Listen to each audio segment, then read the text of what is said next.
do business, don't worry about competition. There's nowhere in this world there's no competition. You have to get used to it. You cannot stop globalization. The world is getting so small. If you cannot stop it, improve it. Forget about the competition today. It's like a 10,000 meters running. For the first 200 meters, don't think that guy is the competitor. Keep on running. 3,000 meters later, you will know who's the competitor.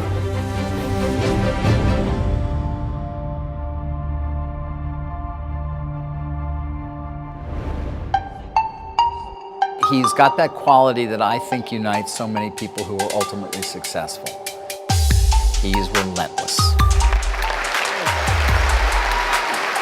Think about internet is the opportunity for small business. He's sort of like a Pied Piper of the internet in China. Don't miss this chance. First, he attracted employees. How you doing? Nice to have you. And then he attracted millions of businesses to build their business on his platforms.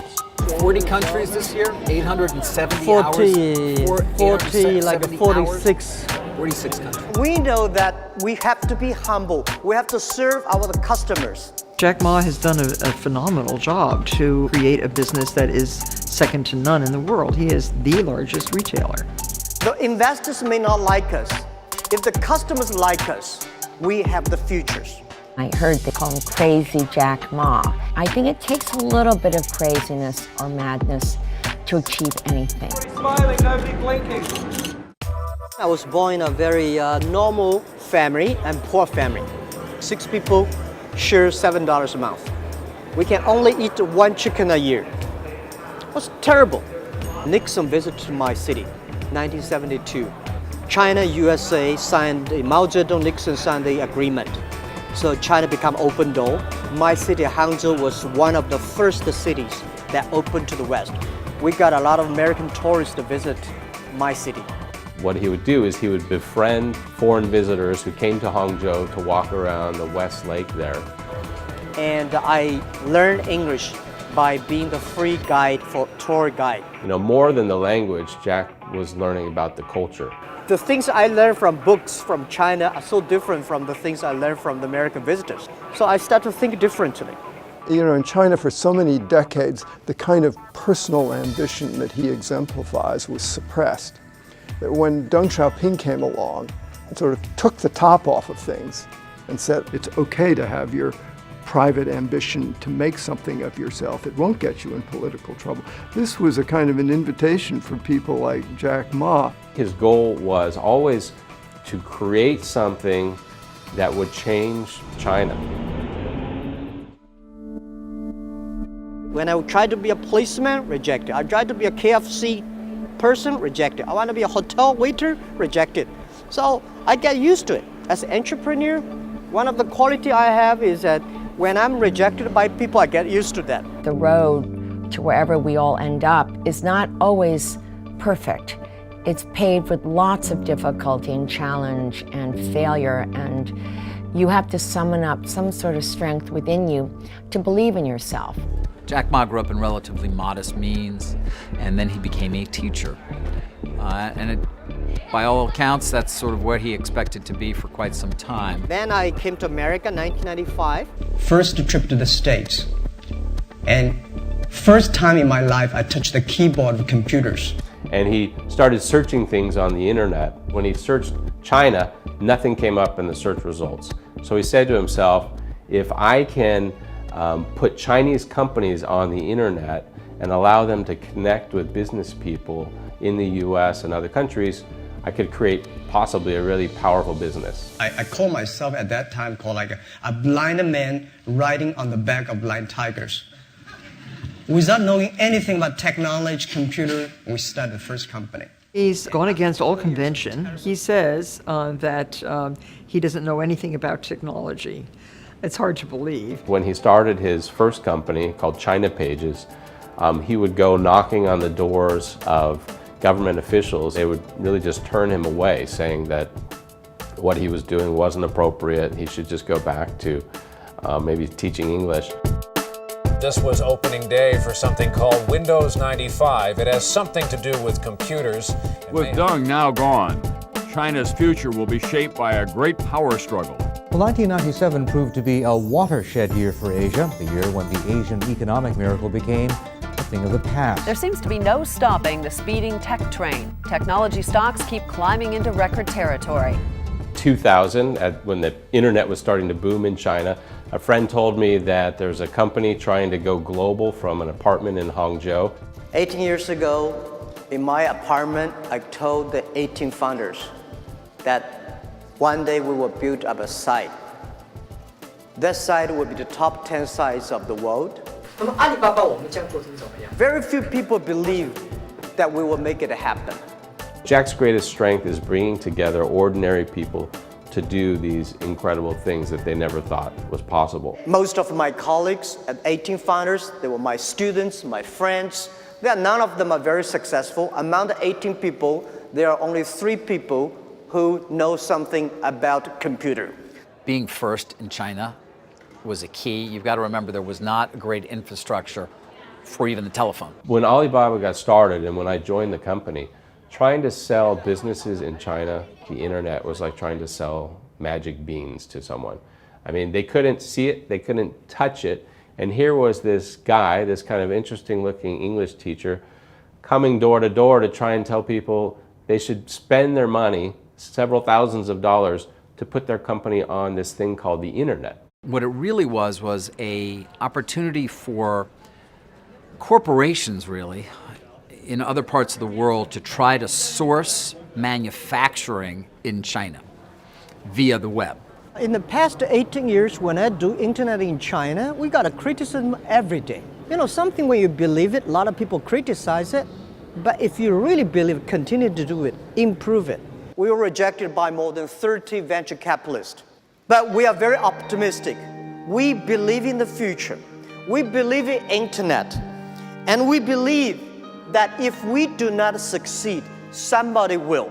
The big investment came when Masayoshi Son of SoftBank met with Jack, and the story is that Masayoshi Son was in Beijing meeting with a number of internet entrepreneurs who presented very detailed business plans, but Jack Ma got up with no presentation and just a story, a vision of what he wanted to do, what he wanted Alibaba to become. And Masayoshi Son got so excited about it that he pledged to invest as much as $40 million in the company. And Jack Ma turned it down and said, you know what, we only need 20 million at this time. Masa obviously gave capital to Jack Ma that he desperately needed, and also made the single greatest investment, one could argue, ever, period. Jack Ma has played a very key role in sort of the development of the internet in China, but not as we originally imagined the internet would develop. He has used it as a vector for commerce. So it started with some road shows with just maybe 100 people, then 200, then thousands more, where finally Jack turned this into a mass movement across China, where he educated small businesses about why they needed to use the internet. And he really created a revolution by educating these customers one person at a time. This is such a big monster. It is something that never happened in the history before. So we think we are changing China. We are helping China to the second level. He understood what technology could do for the Chinese people in terms of affording them access to the worlds of product, and he's done it. Alibaba went from this sort of optimistic expansion phase to this somewhat depressing phase of cutting back. And I think for just a moment in time, he even wondered if the company would survive.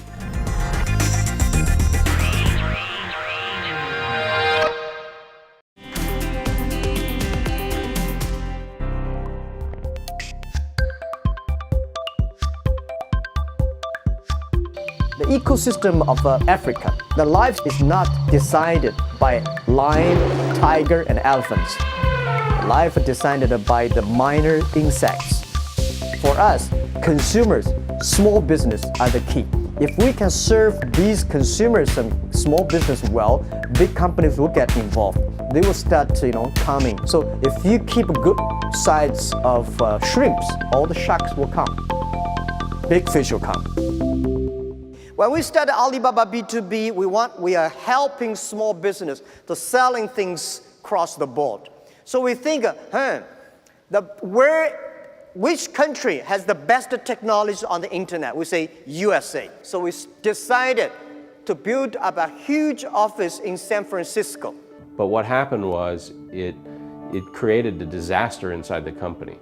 We had a division where half the team was in the US, half the team was in China, and there was a lot of friction between the management. So we know something wrong, we say, we have to shut down the office. And it was at a time in 2000 when the internet bust had hit us really hard, and we were laying off staff around the world. A lot of analysts think the internet bubble is ready to burst, and by this time next year, a huge number of those .coms might be .gone. And Alibaba went from this sort of optimistic expansion phase to this somewhat depressing phase of cutting back. That was the only time I ever saw him doubt himself, is when he was laying off people, and I think for just a moment in time he even wondered if the company would survive. And from that moment on he realized that being a CEO is different from being an English teacher. Being a CEO means making the tough decisions and sometimes cutting back in order to allow the company to survive. So from that moment on I never saw Jack doubt himself again. I watched a wonderful movie called Forrest Gump. I was touched. He said, life's like a box of chocolate. You never know what you can get. He really does love Forrest Gump. But if you keep on getting, you will get one good chocolate. He just sees it in some way as a corollary for the American dream and all the things you can potentially do in life. And I found that Forrest Gump made a fortune by catching shrimps, not catching whales. So helping small business will make me like a Forrest Gump. Forrest Gump, just to keep on running. Be simple, serve the people. He can try to compare himself to Forrest Gump. He can't ever be Forrest Gump. He is right out there, right in front, doing everything that he thinks will be in a pioneering spirit. He is a pioneer, much more than Forrest Gump was. He has always had the courage to live with his decisions and to move on and to reinvent. And I think that is the very definition today of bravery. In the early days, a lot of people were trying to tell him to change the way he talked and change the way he acted. It wasn't CEO-like enough. We should not, throw out the baby because the baby is crying too much. And I watched him that just by being himself and being authentic and speaking with his own voice was something people found refreshing, and it was something that was easy for us to get behind. President Bush is continuing his Asian tour. The death toll has risen in the mystery pneumonia-like illness gripping much of Asia. Officials say China made history this morning, launching its first astronaut into orbit. I first learned about Taobao when it was still just a secret project. The Alibaba that we all know today began as Taobao, which is the marketplace by which people in China could sell things to other people. Jack Ma, he pulled some of the key employees from Alibaba into his office and he said, listen, you're gonna have to go back to the original Alibaba apartment. You're gonna have to work in seclusion. You can't tell your friends, you can't tell your family, you can't even tell the other Alibaba employees about this. So when we see something is coming, you have to prepare now. He realized that eBay, sooner or later, as it grew in China, would start coming after Alibaba's customers. Very interested in China right now. It could be one of our biggest markets. My belief is that you have to repair the roof while it is still sunshine. Taobao started free, and I think by announcing we're going to be free for 3 years, put a lot of pressure on eBay. Point blank, he said, they're not going to succeed. I'm going to get them. And eBay's reaction was to put out a press release saying, free is not a business model. But in fact, we knew that because we were getting so many people on to Taobao, because we were free in the early days, ultimately we could make money. I always believe one thing. You lose only when you give up. And in the end, as a surprise to eBay, Jack decided to do a deal with Yahoo. Yahoo agreed to purchase Alibaba's shares for $1 billion in cash, which not only makes Yahoo the largest strategic investor in Alibaba, but also helps it grow its brand in China. Jack's motivation for partnering with Yahoo was really, we can add that to the rest of our businesses and become a sort of an eBay plus a Google plus a Yahoo all combined together. One of the reasons many multinational companies, they go to China, they want to compete with local companies instead of making custom happy. Jack Ma did a sort of a minor miracle in beating eBay. Another story out on eBay today. It's down 0.2%. eBay talking about cutting off at some point in time in the future its Chinese website. eBay couldn't win there. They just didn't know what the hell they were doing. When I got to succeed on something, I feel excited, I feel honored. Wow, why I have the chance. We saw that there was a huge opportunity in China because in China, the banking is so inefficient. We realized if we could create a payment system, it could grow to much more than a payment system. It could become a financial institution. And this opened, of course, a huge door because it enabled him there was no way to pay for things online. People didn't yet have credit cards. So with Alipay, he added a very important room onto his house. And that was the room of how do we get payments made. Being creative in business is a whole nother kind of creativity, but creativity nonetheless. To be able to envision different business models, to be able to envision how life can change. This was a true revolution in China, both in consumerism and in the Chinese economy. This is huge. The number of products on Alibaba is gigantic. I don't know the number, but it's phenomenal. I don't think I could ever appreciate pressures that Jack Ma is under to be a hard-charging entrepreneur at the same time as he's a part of a communist system in some way that takes people away, leaders of businesses, and disappears them.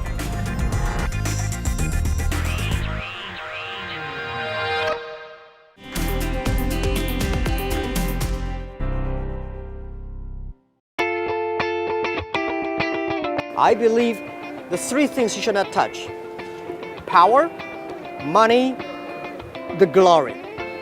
If you keep the power in your office, you will be in trouble. If you keep the money in your own pocket, you will be in trouble. If you put the glory in your head, you will be in trouble. So when you have money, spend the money supporting more people. When you have power, empower the others. When you have the glory, put the other people have that. Joe, it's quite a mob here. There are more than 130 press organizations waiting here to see Jack Ma. You felt like it was the Oscars? I was in a line because you have to admire that kind of thing. The IPO of Alibaba was the single largest and the biggest day that I can remember in many ways. And Alibaba, with its much anticipated IPO today. It didn't disappoint. It went up enormously at the time. This is the beginning of Alibaba. It gave it a market value larger than that of Walmart on day one. Ma himself has become China's richest man just by the founding of Alibaba. Today, he is expected to be worth north of $22 billion. This was a very big deal for China, not just for Alibaba. Today, what we got is not the money. What we got is the trust from the people. When you go to the headquarters, it's very interesting. It's all young people. I don't think I saw anybody in the headquarters over 30. When we hire a lot of people, I never see their diploma. I just see where they are optimistic, where they want to learn new things, want to change things, they want to work at teamwork. Those people who are below 30 years old, they are the internet generation. They are the generation going to change the future. We think data is going to be so important to human life in the future.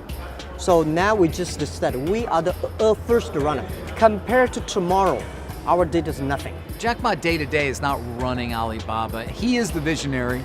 He is the strategic thinker about the big picture. Next 30 years, the technology is going to challenge a lot of job opportunities. People are already unhappy because a lot of machine learning, artificial intelligence killing a lot of jobs. People start to worry.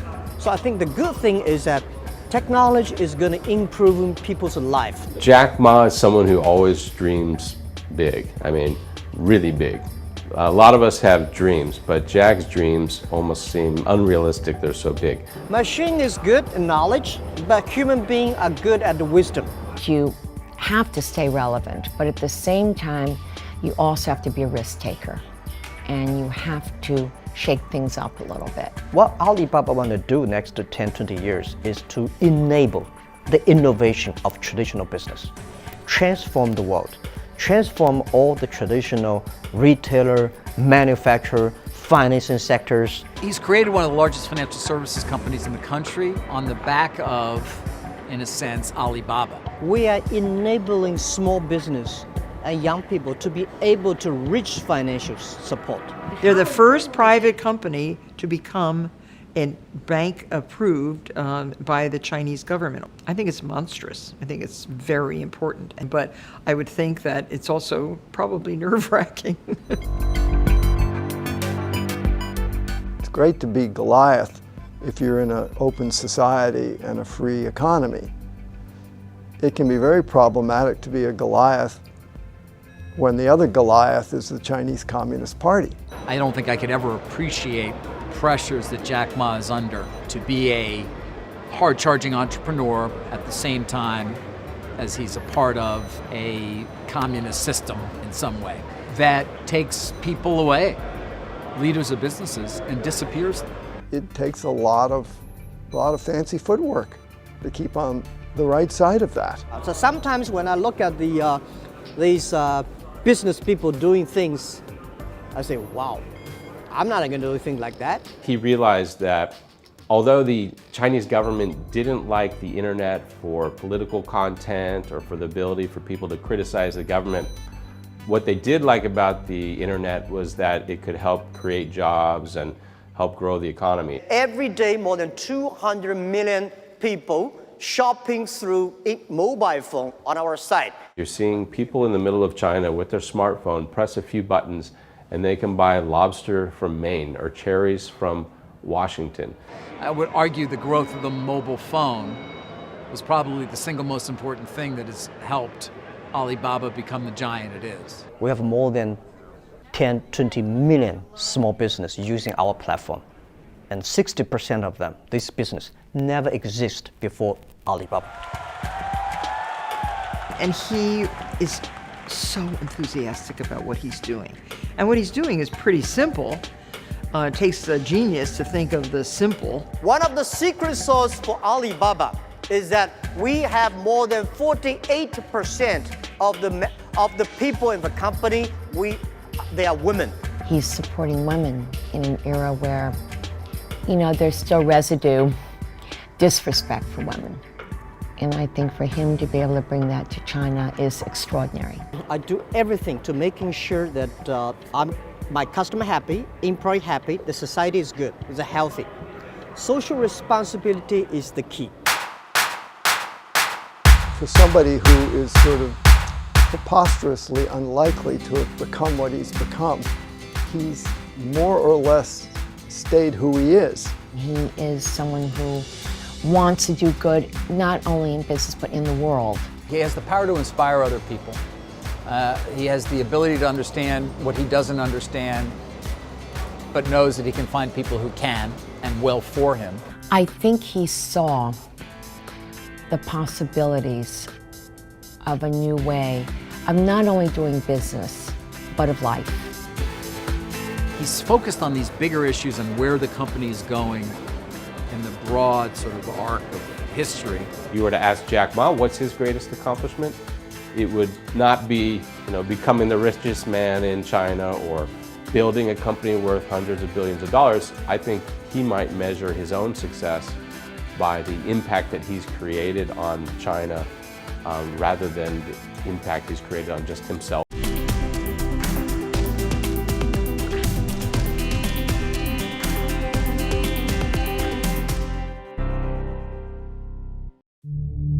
When you do business, don't worry about competition.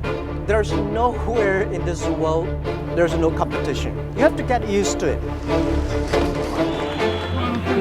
cannot stop globalization. The world is getting so small. If you cannot stop it, improve it. Forget about the competition today. It's like a 10,000 meters running. For the first 200 meters, don't think that guy is the competitor. Keep on running. 3,000 meters later, you will know who's the competitor.